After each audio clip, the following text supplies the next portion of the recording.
With a return to pre-pandemic life now spreading from coast to coast, there's growing alarm about the more contagious and deadly Delta variant for unvaccinated Americans. Described as COVID on steroids, the Delta variant now accounts for 1 in 5 cases in the U.S., and research shows it's about twice as likely to leave patients hospitalized. While double-dose vaccines have shown to be effective against the variant, more than half the country is still not fully vaccinated. Where things are really bad right now, I really worry that this Delta variant is going to get a lot of people sick. Experts call it a tale of two COVID nations. In much of the Northeast and West, where vaccination rates are higher, cases are falling. But in much of the South, where vaccinations are at their lowest, cases are once again surging.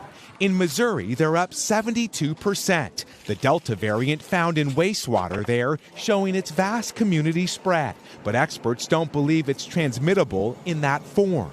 In Arkansas, where only a third of eligible people have been fully vaccinated, the number of COVID patients in ICUs has more than doubled in the last few months. The sickest people now in their 20s and 30s. Now it's young, healthy individuals who are coming in needing mechanical ventilation, needing heart-lung bypass to stay alive. Nationwide, less than 40% of young people are inoculated, compared to more than double that rate for seniors. Perhaps most at risk, children under 12, who are still ineligible for the vaccine.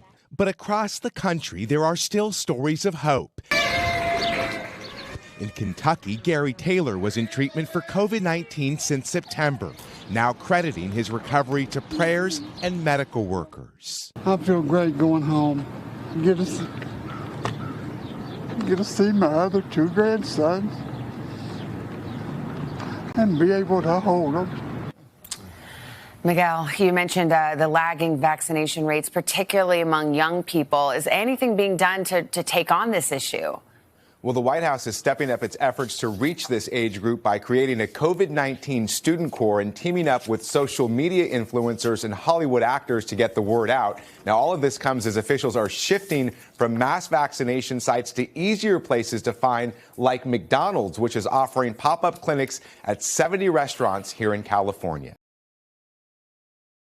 Hey, thanks for watching our YouTube channel. Find your favorite recipes, celebrity interviews, uplifting stories, shop our favorite deals, and so much more with the Today app. Download it now.